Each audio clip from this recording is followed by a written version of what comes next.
So, Michelle, puberty can be such an overwhelming time. I know because I have gone through it and now I'm in perimenopause, which is you coming out of it. So I'm kind of like a teen girl with all the emotions. But for the young girls who are going through this, and we know it's a period of years, we know it's not just a moment in time, we know it's not even a year in time, it's a period of years. What would you want young girls to know about this period of time?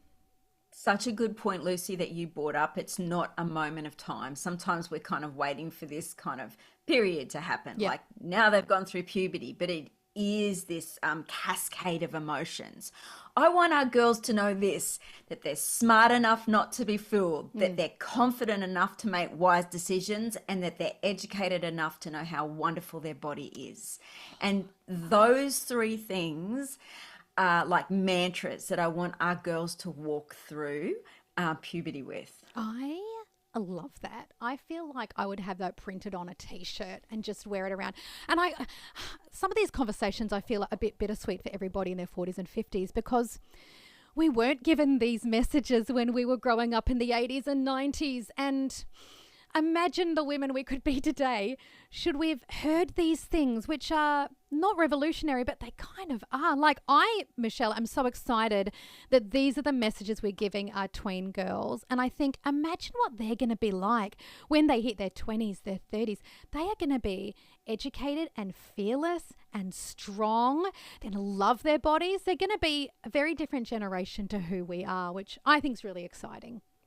Well, a lot of our girls already are. And parents come up to me all the time and they go, my girl has got so many opinions. Michelle, I think it's too many opinions. Like, I would have never, ever opened my mouth like that when I was her age. Yeah. And it's this real thing where women are like reflective and going, is this okay for a woman to have this many opinions? So it is. It's this beautiful evolution that's happening. Yeah.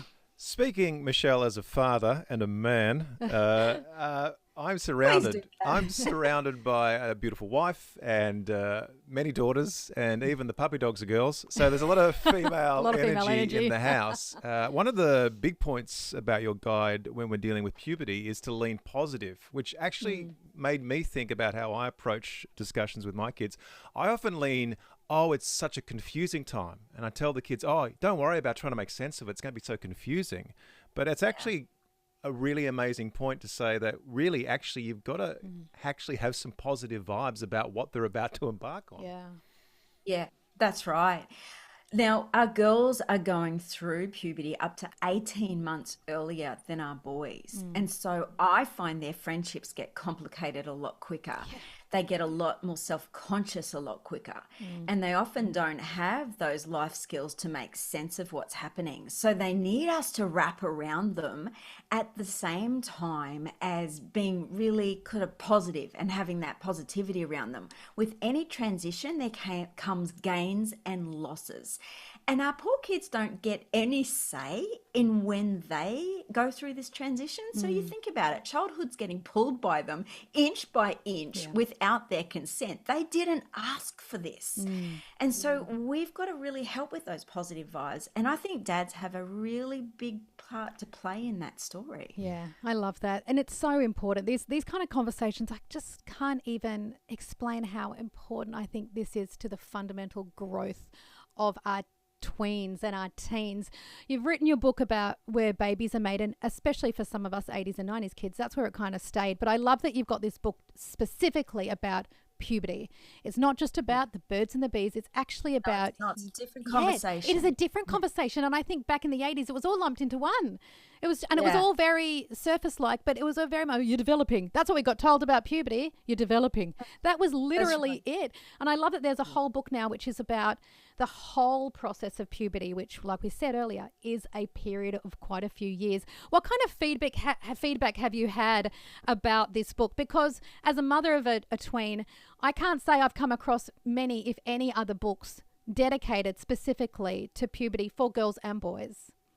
And that's why I wrote it, because sometimes we lump these conversations together and it's too much for kids because Yes. they are feeling overwhelmed and they need it piece by piece.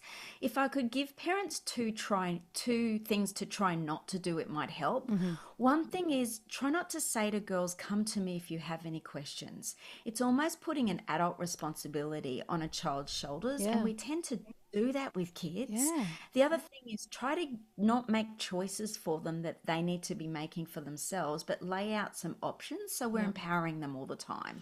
And some of the best feedback I've had from the book is just that it's open conversations for girls to ask questions that they felt reluctant or shy to ask. Yeah. And one of the most moving stories, guys, came to me from a parent night I did in Melbourne, and the mum was actually an immigrant, and her English was her second language. And she came to me and she said her daughter and her had read the book together, and her daughter had asked her if they could keep the book so her daughter could pass it on to her kids when they were old enough and they were going through puberty. And her mum was crying because her mum had not known how to have the conversation with her daughter because her mum had never had it with her. I love that. That is beautiful. Or a little hand-me-down keepsake. That is very special. I love that. Thank you so much for your time today. A Girl's Guide to Puberty is a fabo book. Tomorrow, however, is the boys' turn. We're going to chat about the boys' version of the book. Dun, dun, dun. A Guy's Guide to Puberty. We'll chat with you tomorrow, Michelle. Thanks for your time. Thanks so much.